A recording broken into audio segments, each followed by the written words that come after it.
Hi, my name is Lori Favada, and I'm going to explain um, the best practices for reading and literacy in the early years, and then I'm also going to explain Chapter 7, best practices for adolescents.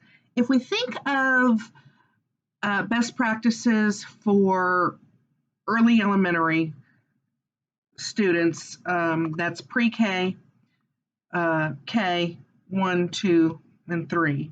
We want to think of building blocks. So we want to think of alphabetic principles. This would be knowing the alphabet, knowing that words start with the letters of the alphabet, and how to make lowercase, uppercase letters. Then we also want to work on phonemic awareness. This would be the sounds of the initial sounds, the medial sounds, and the ending sounds of words. We also want to focus on rhyming. We want to focus on having them understand that combination of letters make up sounds. This is all oral, hearing, listening, and really hearing those different sounds.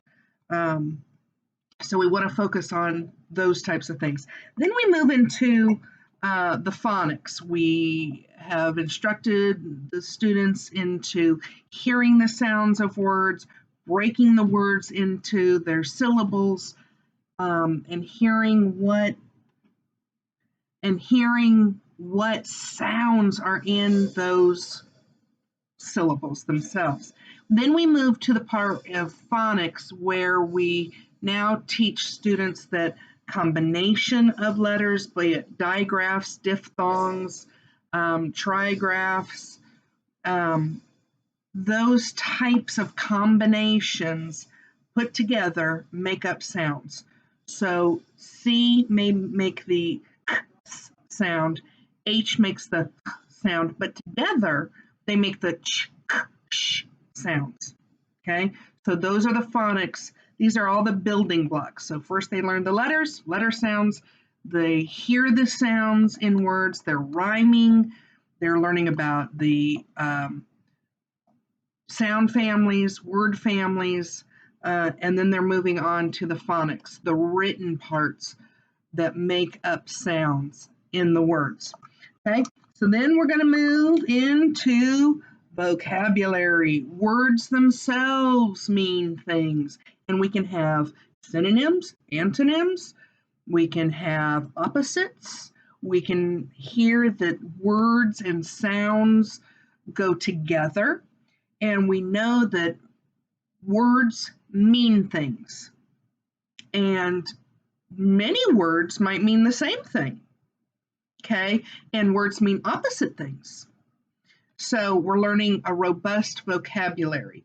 We're learning content level vocabulary, meaning words that are usually only found in content areas, such as in chemistry, in math, in biology. Those are all, there's a lot of words that are used in those disciplines. But we're also learning that there are a lot of words that we use in everyday speaking. And there are words and vocabulary that we use with our social register, meaning when we're around family and friends and we have a sort of language all of our own and we may be using street language. We also learn the different types of register that we use in schools and informal uh, situations. If we're presenting to the president of a bank or the president, we use a different vocabulary than we would at home with our brothers and sisters and moms and dads and people in our neighborhoods. Okay? Then now we've got fluency. There's another bit. I'm going to move this guy down here. This is the building block of fluency. This is where we're now putting those pieces of this bottom structure into reading. Reading quickly, reading like we speak, reading with inflection, prosody, rate. All of this comes under fluency. The more we do it, the more practice we have, the more our children's minds will be able not to have to decode or encode words, but they are freed up with the practice they do with fluency. The better students are with fluency in these building blocks, the more their minds will be opened up and free to work on the dun, dun, dun, dun, comprehension. Okay, this is the sine qua non of why we're even doing all of this.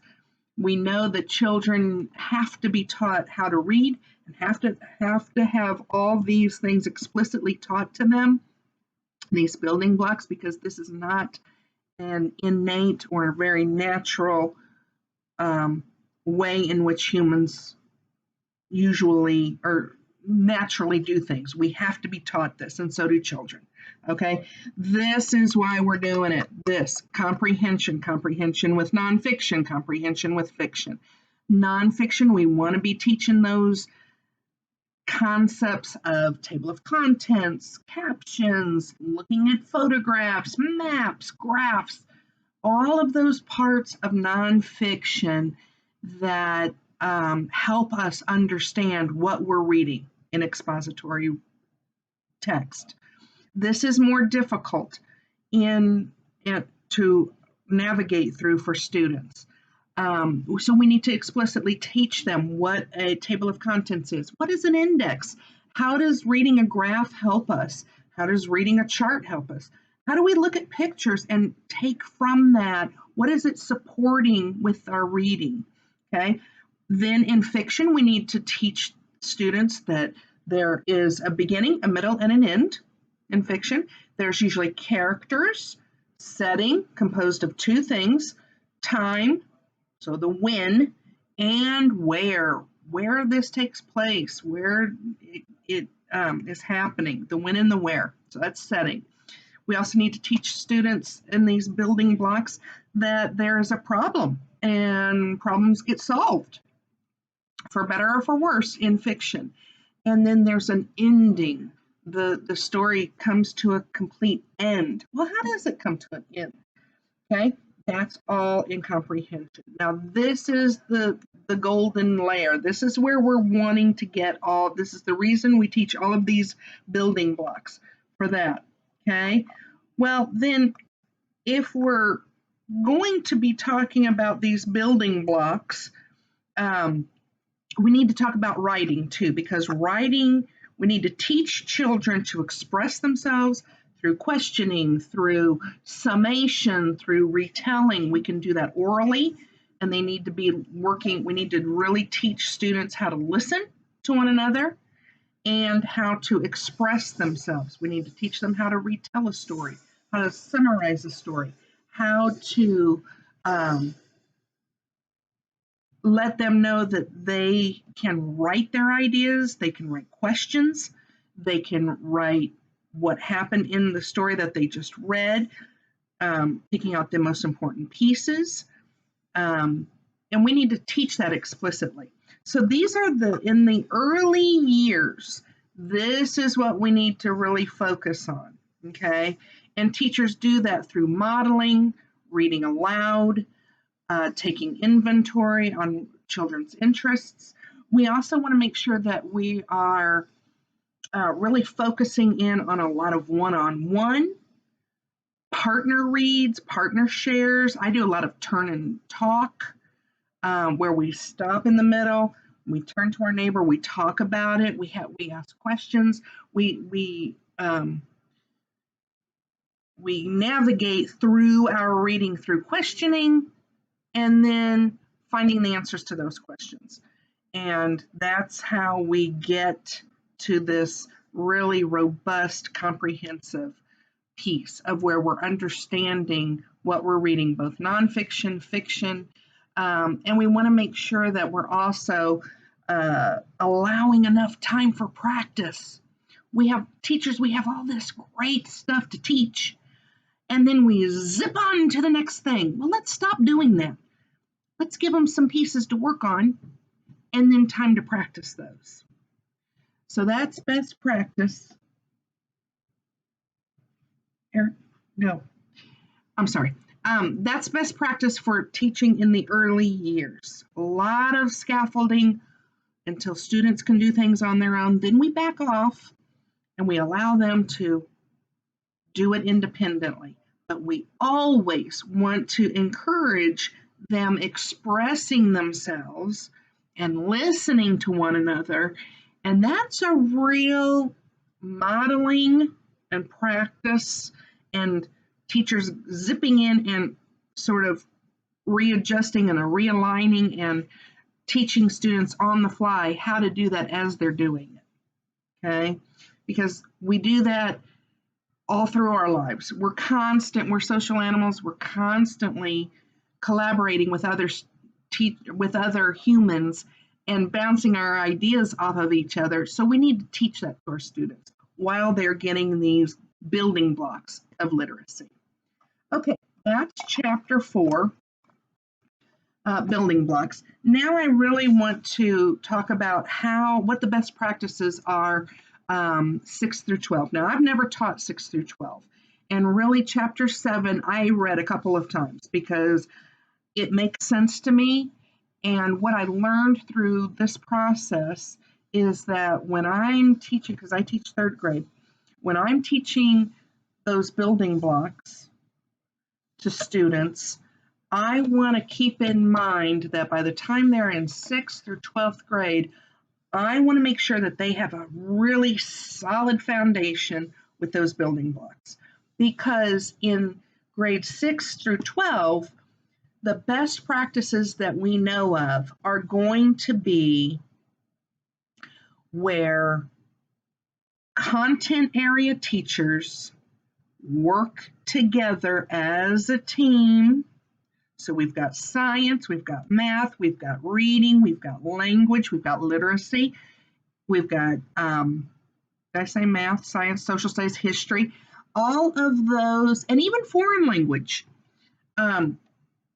We need to have those teams come together and work out best practices and a common language for teaching content area literacy.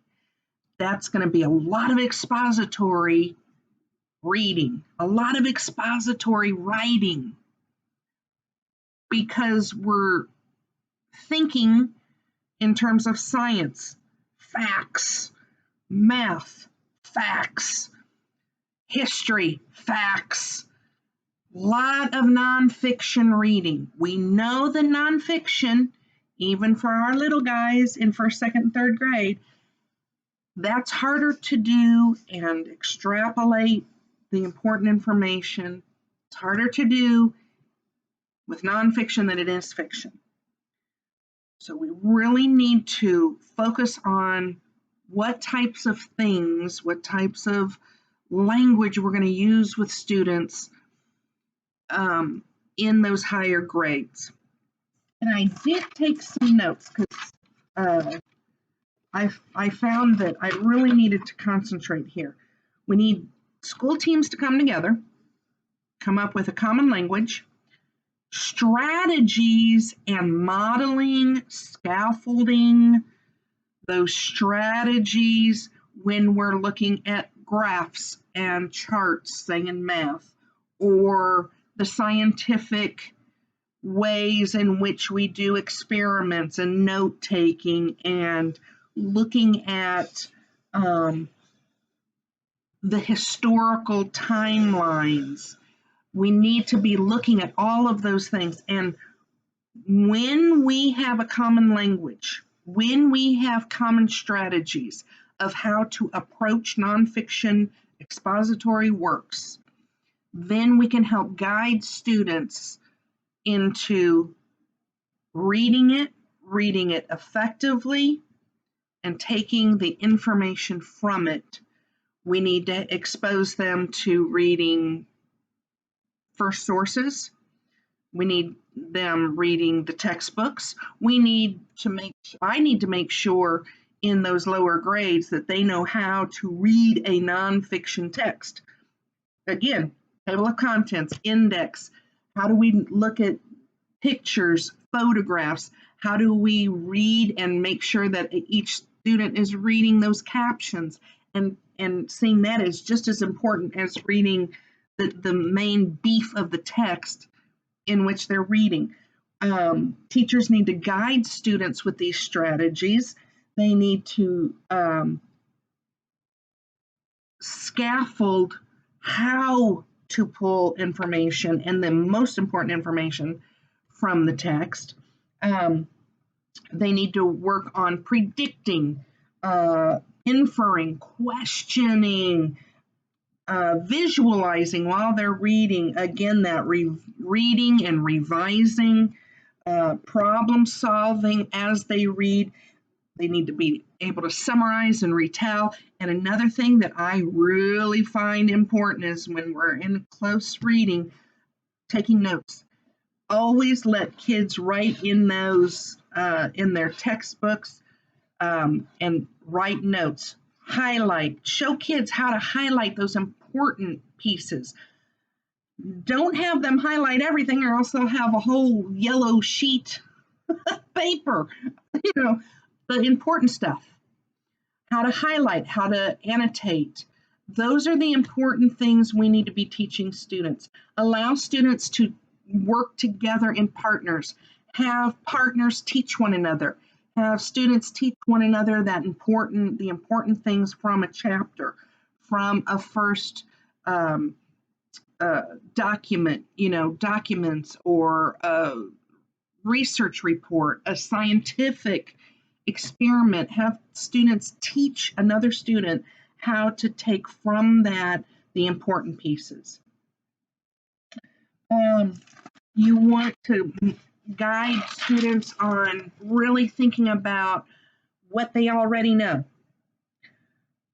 Really tap into that background knowledge. What do they want to know? The KWL charts. Anytime you can have students 6 through 12 use graphic organizers, that's what you want to capitalize on. You want them to use those graphic organizers as a way to plot and focus their energy and really break down the information for themselves of what they're reading. Students working in pairs, reading and rereading information together, talking about it. Teachers can model this. They need to discuss what they're reading. We want to make sure that they're getting the academic, technical, and content area vocabulary. The vocabulary knowledge rating, I really liked that. I really thought that would be helpful to students 6 through 12.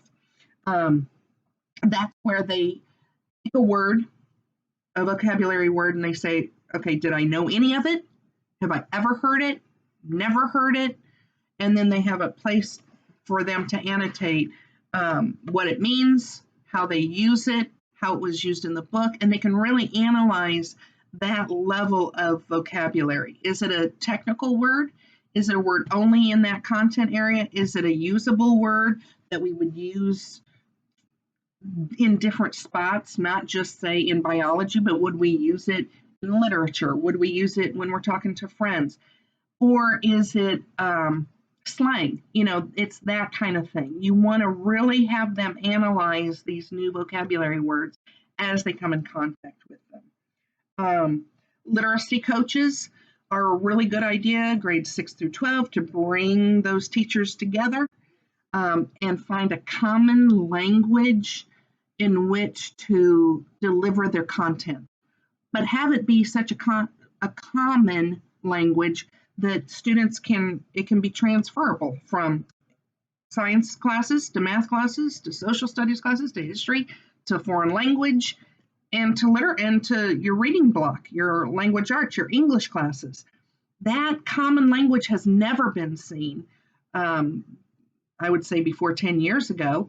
And that's what needs to happen so students can really master those strategies of what good teachers use, good readers use, what we use when we come to new information and new texts. Okay, coming up on 20 minutes. I know this is another thing we want to concentrate on. Teachers explicitly telling why a strategy works or why a strategy might not work. Teach children that not all strategies are going to work for them in every single case, but they can try different strategies until they find one that works for them in that case. Students also need a lot of practice time. If you're like me, you may not get through your entire reading. In the 26 years I've been teaching, I've never gotten through an entire reading curriculum, basal, no matter what I'm working on. Never have done it. But I go really deep in what I do teach those kids. So you might want to rethink how you do. Do you want to go shallow and make sure you cover everything? Or do you want to go really deep and make sure that those kids, no matter what they come across, they can apply some of these strategies? And like I say, these building blocks.